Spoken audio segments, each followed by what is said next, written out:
कोकणातील प्रत्येक अपडेट जाणून घेण्यासाठी आजच माझे कोकणच्या सोशल मीडिया प्लॅटफॉर्मला लाईक, फॉलो आणि सबस्क्राईब करा.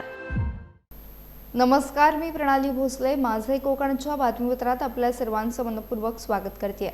बातमीपत्राला सुरुवात करण्याआधी पाहूयात हेडलाईन्स. चिपळूणमध्ये मान्सूनपूर्व सरींची हजेरी. हवामान विभागाचा अंदाज ठरला खरा. उकाड्यापासून नागरिकांना मोठा दिलासा. महाड तालुक्यातील चांडवे टोल नाक्यावर मराठी भाषेला दुय्यम स्थान दिल्याचा आरोप. महाराष्ट्र नवनिर्माण सेना आक्रमक.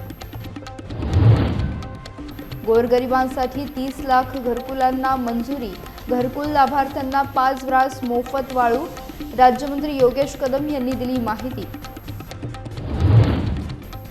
आणि शिवसेना व युवा सेनेच्या संघटनात्मक बांधणीला वेग. खेड तालुक्यात युवा सेनेच्या नव्या नियुक्त्या. शिवसेना युवा सेना कार्यकर्त्यांमध्ये उत्साह.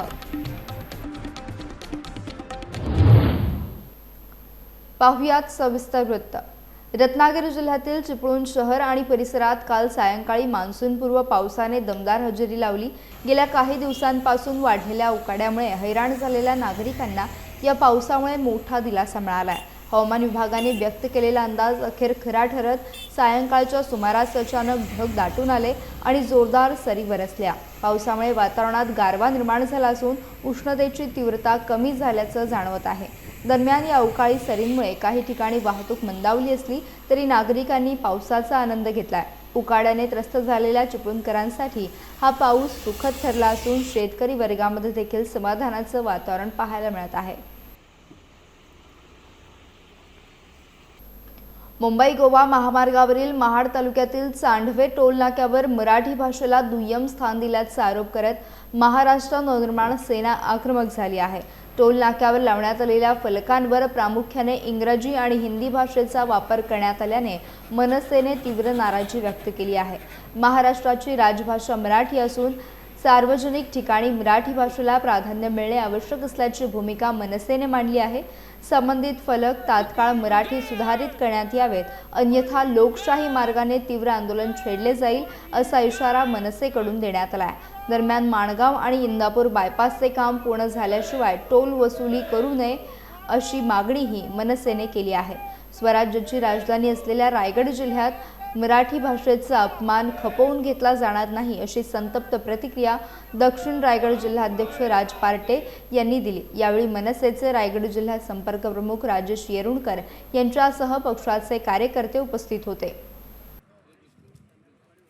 महाड तालुक्यात येणारा टोल नाका तर आमची अशी मागणी आहे की जोपर्यंत इंदापूर बायपास आणि माणगाव बायपासचं जोपर्यंत काम पूर्ण होत नाही तोपर्यंत हा टोल नाका चालू होऊ नये. आणि नागरिकांना जोपर्यंत सुविधा मिळत नाही, 1.5 2 तास, 8 10 तास जेव्हा इंदापूर आणि माणगावला लोक तिकडे अडकून बसतात, तर आम्ही कोकणवासीय आणि रायगडवासीय आम्ही ह्या टोलला विरोध करतो. तर माझी विनंती ही आहे प्रशासनाला आणि ह्या अधिकारी आहेत, तर त्यांना पण कळकळीचं सांगणं आहे की आज आम्ही प्रेमाने आलेलो आहोत. जोपर्यंत इंदापूर आणि माणगाव बायपासचं काम पूर्ण होत नाही तोपर्यंत हा टोल नाका चालू करायचा नाही असं आमचं महाराष्ट्र नवनिर्माण सेनेचं तुम्हाला सांगणं आहे. जर तुम्ही हे सगळं असंच असताना, सुविधा नसताना, तासनतास ट्रॅफिकमध्ये लोक असताना जर तुम्ही टोल नाका चालू केलात तर इथे महाराष्ट्र नवनिर्माण सेना उग्र आंदोलन करेल. तसेच ज्या पाट्या लावल्यात त्यात इंग्रजी आणि हिंदी, मराठी गायब केलेले आहेत, ते 10 दिवसाच्या आत जर आम्हाला पत्र रूपात किंवा किती दिवसात बदलताय त्याचा लेखी रूपात देऊन ते बदली नाही केलं तर हे बोर्ड एकही ठेवणार नाही, सगळी बोर्ड तोडून टाकणार, सगळी बोर्ड फोडणार.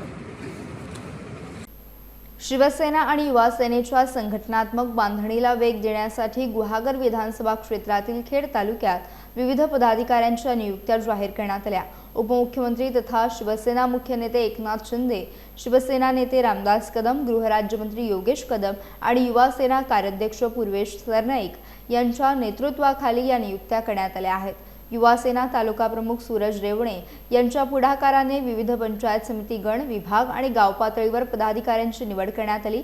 यात आदर्श आंबरे यांची उपतालुका प्रमुखपदी तर सौद रावल, प्रशांत चांदणे आणि आदिल मिठागिरे, अजित कदम व ईसा सुर्वे यांची विभाग प्रमुखपदी नियुक्ती करण्यात आली आहे. तसेच विविध गावांमध्ये शाखा प्रमुखांची घोषणा देखील करण्यात आली असून युवा सेना संघटन अधिक मजबूत करण्याचा प्रयत्न करण्यात येत आहे। या नियुक्ती कार्यक्रमावेळी शिवसेना उपनेते संजय राव कदम, जिल्हा प्रमुख शशिकांत चव्हाण, तालुका प्रमुख सचिन धाडवे, नगराध्यक्षा माधवी बुटाला यांच्यासह शिवसेना आणि युवा सेनेचे अनेक पदाधिकारी कार्यकर्ते उपस्थित होते। गोरगरिबांच्या घरकुल स्वप्नाला गती देण्यासाठी केंद्र आणि राज्य सरकारकडून महत्त्वाचे निर्णय घेण्यात आले आहेत। राज्यातील तब्बल 30 लाख घरकुलांना मंजुरी देण्यात आली असून ही घरकुले वेळेत पूर्ण व्हावीत यासाठी शासनाने वाळू संदर्भात मोठा दिलासा दिलाय। घरकुल लाभार्थ्यांना 5 ब्रास वाळू मोफत देण्याचा निर्णय घेण्यात आला असून वाळू गटातून 10% वाळू घरकुल योजनांसाठी राखीव ठेवण्यात येणार असल्याची माहिती राज्यमंत्री योगेश कदम यांनी दिली। माननीय देशाचे पंतप्रधान नरेंद्र मोदी साहेबांनी महाराष्ट्राकरिता 30 लाख घरं ही घरकुल योजनेअंतर्गत मंजूर केलेली आहेत आणि या 30 लाख घरांचं बांधकाम महाराष्ट्रामध्ये चालू असताना ही खरं तर गोरगरिबांसाठीची असलेली ही घरं आहेत आणि गोरगरिबांना त्या कुटुंबाला अजून आर्थिक सहाय्य अप्रत्यक्षपणे आपण दिला पाहिजे हा निर्णय आज राज्य सरकारने घेतला आहे। त्या अनुषंगाने माननीय मुख्यमंत्री महोदयांच्या निर्देशानुसार, माननीय उपमुख्यमंत्री महोदयांच्या निर्देशानुसार जेवढी घरकुलांची बांधकामं चालू आहेत त्यांना अगोदर आपण 5 ग्रासपर्यंत वाळू आपण ही मोफत याचा निर्णय आपण दिला होता। त्याची अंमलबजावणी महाराष्ट्रामध्ये चालू आहे, पण ही वाळू नेमकी कुठून त्यांना मिळणार हा प्रश्न होता। तर आता जेवढे वाळूचे गट असतील त्यातना 10% वाळू ही जी असेल ती घरकुलाच्या बांधकामाकरिता राखीव ठेवण्याचा आपण निर्णय घेतला। तसेच ज्या ठिकाणी घरकुलाची बांधकामं चालू आहेत त्या गावामध्ये जर का वाळूचा कुठला स्रोत असेल तर त्या ज्यांचं घराचं बांधकाम करायचं आहे त्यांनी तहसीलदारांकडे अर्ज करायचा आणि ते स्वतःहून त्या स्रोतामधनं 5 ग्रास वाळू ते उत्खनन मोफत करू शकतात आणि वाहतूक करू शकतात अशी देखील आपण त्यासाठी तरतूद केलेली आहे।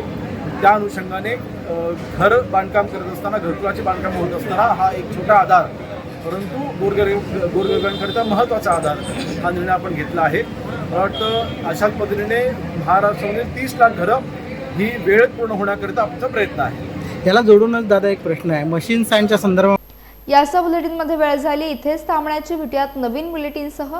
तोपर्यंत तुम्ही कुठेही जाऊ नका, पाहत रहा फक्त माझे कोकण।